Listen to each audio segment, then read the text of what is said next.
অনেকে ছেলে পছন্দ করে, মেয়ে পছন্দ করে না, আছে না নাই? আলহামদুলিল্লাহ এইখানে এরকম কেউ নাই। এই আছে, তুমি জানলা কেমনে? আমি বাঁচায় দেওয়ার জন্য বললাম নাই, এরপর এরা কয় আছে। যদি কেউ থেকেও থাকে, চেঞ্জ ইউর মাইন্ড, আপনার মাইন্ডটা চেঞ্জ করেন। ছেলে হোক মেয়ে হোক, শুক্রিয়া করবেন কার? কারণ পৃথিবীর এই যে বড় বড় বিজ্ঞানীরা মাইক বানাতে পারে, মোবাইল বানাতে পারে, কম্পিউটার বানাতে পারে, রকেট বানাতে পারে, জেট প্লেন বানাতে পারে, হেলিকপ্টার বানাতে পারে, কিন্তু পৃথিবীর সব বিজ্ঞানীরা মিলে একটা বাচ্চা বানাতে পারবে? একটা সন্তান বানাতে পারবে? আর্টিফিশিয়াল মাঝে মাঝে রোবট বানায়, আর এগুলোর সিস্টেম সফটওয়্যার ভিতরে ঢুকাই দিতে হয়, সফটওয়্যারে যা, এর বাইরে কিছু বলতে পারে না। তাহলে গোটা বিশ্বের সবগুলো রোবট এক জায়গায় রাখলে আল্লাহর দেয়া একটা মানুষের ব্রেনের সমান হবে? এই পৃথিবীর সবচেয়ে পাওয়ারফুল কম্পিউটারের নাম হচ্ছে দি ক্রে-1 সুপার কম্পিউটার। আমেরিকার মিলিটারি বেইজে বিভিন্ন ম্যাথমেটিক্যাল ইকুয়েশন ড্র করার জন্য এই কম্পিউটার তারা ইউজ করে। এরকম 10,000 সুপার কম্পিউটার মিলেও একটা হিউম্যান ব্রেইনের সমান হবে না। চিল্লায় পড়েন সুবহানাল্লাহ। তাহলে ছেলে হোক মেয়ে হোক, শুকরিয়া করব কার? অনেকে ছেলে হইলে মহা খুশি, পাড়ার সবাইরে মিষ্টি খাওয়ায়, মেয়ে হইলে খুশি হয় না, আছে না নাই? এরকম করবেন না, কারণ আপনার হাতেও নাই, আপনার বউয়ের হাতেও নাই। কার হাতে?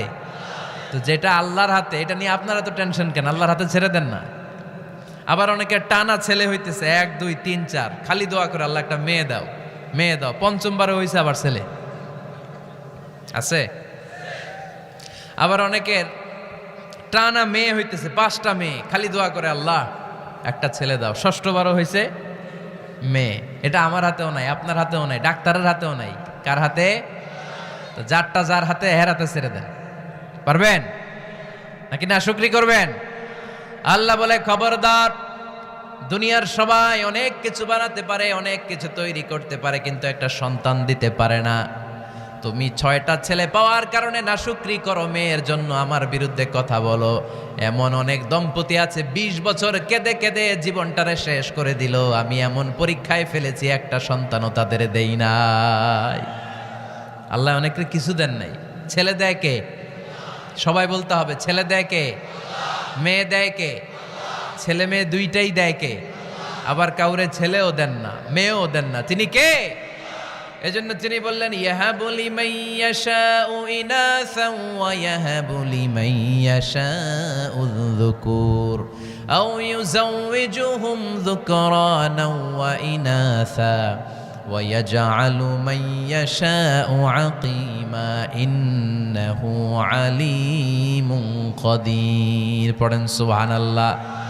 আল্লাহ ডেকে বললেন, আমি এমন এক সত্তা, আমি যারে চাই তারে ছেলে দেই, যারে চাই তারে মেয়ে দেই, যারে চাই তারে ছেলেও দেই, মেয়েও দেই। আমি এমন এক সত্তা, যারে চাই না তারে ছেলেও দেই না, মেয়েও দেই না। তিনি কে? তিনি দেন। এজন্য শুকরিয়া করবেন কার? 3টা চলে গেল, ছেলে হোক মেয়ে হোক, শুকরিয়া করব। 4 নাম্বার, ছেলে দেখ মেয়ে দেখ, সন্তান হওয়ার সাথে সাথেই ছেলের কানে বা মেয়ের কানে আজান দিতে হবে। কে দিতে হবে? আজান দিতে হবে। দেন না আপনারা? দিবেন নাকি ইমাম সাহেব হুজুর আসবে তারপরে দিবে, বসে থাকেন?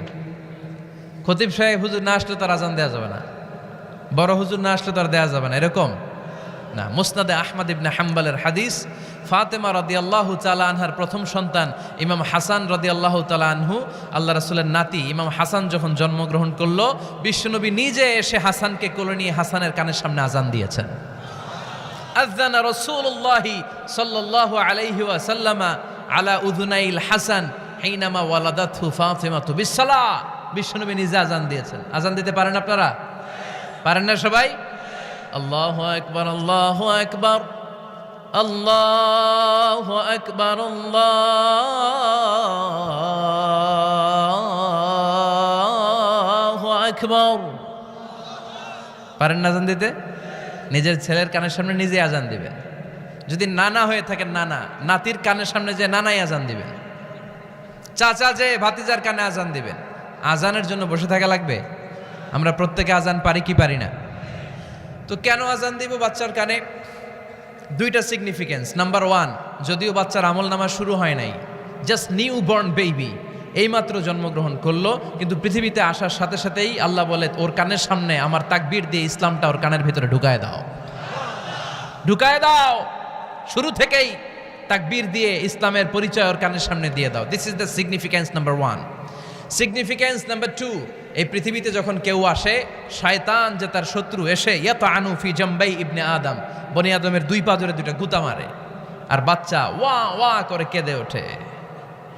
বনি আদম পৃথিবীতে আসার সাথে সাথে শয়তান গুতা মারে আর জানান দেয়, তোদের কারণে আমি জাহান্নামী, তোরে সারা জীবন এমন ওয়াসওয়াসা আমি দিতে থাকবো, তোদেরকে জাহান্নামী বানানোর আগ পর্যন্ত আমি ক্ষান্ত হব না। আমি যে দুনিয়াতে ওয়াসওয়াসার জন্য এসেছি, আমার উপস্থিতি, আমার অস্তিত্ব আমি জানান দিলাম। গুতা মারে তো শয়তানে করবে শয়তানের কাজ, আমরা করব আমাদের কাজ, ঠিক কিনা? শয়তান মারবে গুতো, আর আমরা কি দিব? চিল্লায় বলতে হবে কি দিব?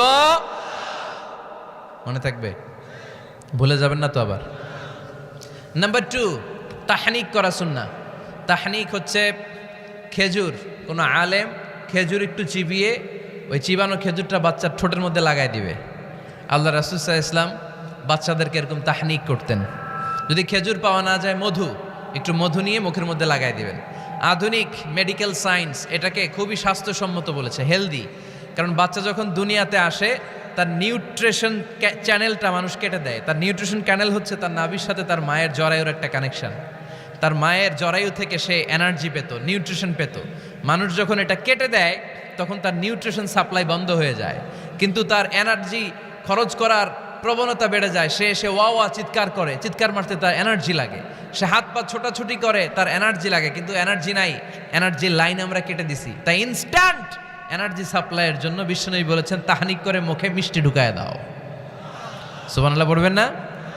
এখন চিকিৎসা বিজ্ঞানও বলছে, নিউবর্ন বেবি, নবজাতক বাচ্চার মুখে যদি মধু দেয়া হয় বা খেজুর লাগিয়ে দেয়া হয়, ব্রেইন হ্যামারিং থেকে সে বেঁচে যায়। তার ব্লাড সুগার লো হয়ে যায়, কিন্তু মিষ্টিটা দেওয়ার সাথে সাথে এনার্জি সাপ্লাই হয়। সুবহানাল্লাহ পড়েন। আল্লাহর হাবিব সাল্লাল্লাহু আলাইহি ওয়াসাল্লামের কাছে কোনো বাচ্চা নিয়ে আসলেই বিষ্ণু সাল্লাল্লাহু আলাইহি ওয়াসাল্লাম বলতেন, এই খেজুর নিয়ে আস। কে নিয়ে আসো? খেজুর আনলে একটু চিবিয়ে বাচ্চার মুখে খেজুরের রস ঢুকায় দিতেন। আল্লাহ রাসূল সাল্লাল্লাহু আলাইহি ওয়াসাল্লাম আগে আগে মদিনায় চলে আসলেন। আয়েশা রাদিয়াল্লাহু তাআলা আনহুর বড় বোন, আম্মা জান আয়েশার 13 বছরের বড় আসমা বিনতে আবি বকর, উনি গর্ভ ধারণকারী অবস্থায় মক্কা থেকে মদিনায় হিজরত করে আসলেন। উনি বললেন, আনা মুতিম, আমার পুরো গর্ভধারণ পূর্ণ হয়ে গেল। আমি কোবা এলাকাতে আসার সাথে সাথে আমার সন্তান জন্ম নিল, আব্দুল্লাহ ইবনে জুবাইর। আমি এই সন্তান পেয়ে মহা খুশি, কারণ মুহাজির সাহাবারা মদিনায় আসার পরে কারো ঘরে সন্তান হয় না। ইহুদিরা বলতে আরম্ভ করলো, আমাদের বদদোয়া লাগছে, এজন্য তোদের ঘরে সন্তান আর হবে না। তো এই জন্য আসমা রাদিয়াল্লাহু তাআলা আনহার সন্তান যখন মদিনাতে প্রথম হলো, মদিনাতে আনন্দের হিল্লোল বইয়ে গেল। উনি ওনার সন্তানকে নিয়ে বিশ্বনবীর কোলে দিলেন। বিশ্বনবী বললেন, এই খেজুর নিয়ে আসো তো। খেজুর নিয়ে আসা হলো। বিশ্বনবী খেজুর চিবিয়ে বিশ্বনবীর লালা সহ খেজুরের রস আব্দুল্লাহ ইবনে জুবাইরের মুখে ঢুকায় দিলেন। আসমা আজীবন গর্ব করে বলতেন, ফাকানা আউয়ালু মা দাখালা জাওফাহু রিকু রাসূলিল্লাহ, আমার কলিজার টুকরা জুবাইরের পাকস্থলীতে সর্বপ্রথম ঢুকেছে খেজুর মিশ্রিত আমার নবীজির থুতু। আল্লাহু আকবার। এজন্য নবজাতক বাচ্চাদেরকে আলেমদের কাছে নিয়ে গেলে দেখবেন আলেমরা খেজুর নিয়ে বাচ্চার মুখের মধ্যে লাগায় দেয়। বাচ্চাটাকে সুস্থ রাখে কে? তাহলে আমার বাচ্চা দুনিয়াতে আসলে আমি আজান দিলাম, তাহনিক করলাম, এরপরে বাচ্চার যখন বয়স 7 দিন, কয় দিন, তখন আকিকা দিতে হবে। কে দিতে হবে? আকিকা দেন আপনারা? নাকি কুরবানির জন্য রেখে দেন? হ্যাঁ, অনেকে রেখে দেখে কুরবানির সাথে মিলাইয়া দিব। হ্যাঁ, ফিকহি মাসালা এটা জায়েজ আছে, কিন্তু উত্তম হচ্ছে 7ম দিনে দেয়া। কোন দিন মনে থাকবে আপনাদের? কততম দিনে আকিকা দিবেন? সবাই বলতে হবে কততম? কুল্লু গোলাম রাহিনাতুম বিআকিকাহ তুযবাউ আনহু ইয়াউমা সাবিহি। 7ম দিনে আল্লাহ রাসূল সাল্লাল্লাহু আলাইহি ওয়াসাল্লাম ইমাম হাসান আর হুসাইন রাদিয়াল্লাহু তাআলা আনহুমা, এই দুই নাতির আকিকা বিষ্ণু সাল্লাল্লাহু আলাইহি ওয়াসাল্লাম 7ম দিনে ছাগল দিয়ে দিয়েছিলেন। পড়েন সুবহানাল্লাহ। আনিল গোলামি শাতান ওয়া আনিল জারিয়াতি শাত। ছেলে হলে 2টা ছাগল। ছেলে হলে কয় ছাগল? মেয়ে হলে কয় ছাগল? দিতে রাজি আছেন তো? দিয়ে দিবেন। আকিকা দেওয়ার পরে সুন্দর নাম রাখবেন। যেদিন আকিকা ওই দিন নাম। ইউদাউনা ইয়াউমাল কিয়ামাতি বিআসমাইকুম ওয়া আসমাই আবাইকুম। কিয়ামতের দিন আল্লাহ তাআলা তোমাদের নাম ধরে, তোমাদের বাবার নাম ধরে ডাকবে। আল্লাহ বলবে, মিজানুর রহমান ইবনে আলী আহমদ ইবনে জাইনুল আবিদিন, দাঁড়াও দাঁড়াও, বাবার নাম দাদার নাম বলে বলে আল্লাহ ডাকবে, দাঁড়াও। এজন্য ফা আহসিনু আসমাকুম, তোমাদের নামগুলো সুন্দর সুন্দর রাখো। এখন যারা নাম রাখছে বল্টু, আল্লাহ দিন বলবে বল্টু ইবনে সল্টু দাঁড়াও, ঠিক কিনা? তো বল্টু ইবনে সল্টু ইবনে জন্টু, তখন বল্টু সল্টু জন্টু, দাদা বাবার ছেলে দাঁড়াবে ওই দিন। তো এই কোটি কোটি মানুষের সামনে বল্টু নামটা শুনতে আপনার ভালো লাগবে? আল্লাহর হাবিব সাল্লাল্লাহু আলাইহি ওয়াসাল্লাম বলেছেন আহাব্বুল আসমাইল আল্লাহ আব্দুল্লাহ আব্দুর রহমান, আল্লাহর কাছে সবচাইতে প্রিয় নাম হচ্ছে আব্দুল্লাহ এবং আব্দুর রহমান। সুবহানাল্লাহ পড়বেন না?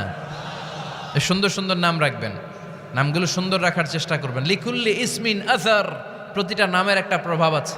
আপনি জল্টু রাখলে ওটা জল্টুর মতোই হবে, আপনি সল্টু রাখলে সল্টুই হবে। আর আপনি যদি রাখেন খালিদ বিন ওয়ালিদ, এটা খালিদ বিন ওয়ালিদের মতো বাঘের বাচ্চা হবে। এই জন্য নামের প্রভাব আছে, নামের impact and influence in your life এটা অনেক বেশি। সুন্দর সুন্দর নাম রাখবেন। সপ্তম দিনে সর্বশেষ কাজ হচ্ছে বাচ্চার মাথার চুল হালাক করে দিবেন, শেভ। ডাক্তাররা যদি সাজেস্ট করে যে না বাচ্চার মাথা এখনো শক্ত হয় নাই, তাহলে করবেন না, সামান্য ট্রিম করে দিবেন। এই চুলগুলো ওজন দিয়ে এই পরিমাণে রূপা বা কিছু টাকা পয়সা দান করে দিবেন। আপনার বাচ্চারে সেফ রাখবে কে? তাহলে 4 নম্বরে বললাম আজান দিতে হবে, তাহনিক করতে হবে, আকিকা দিবেন, নাম রাখবেন এবং চুল হলক করবেন।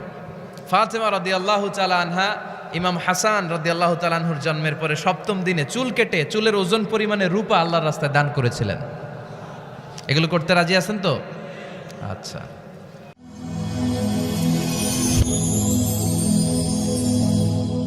Rose TV 24. Enjoy by listening to the Holy Quran.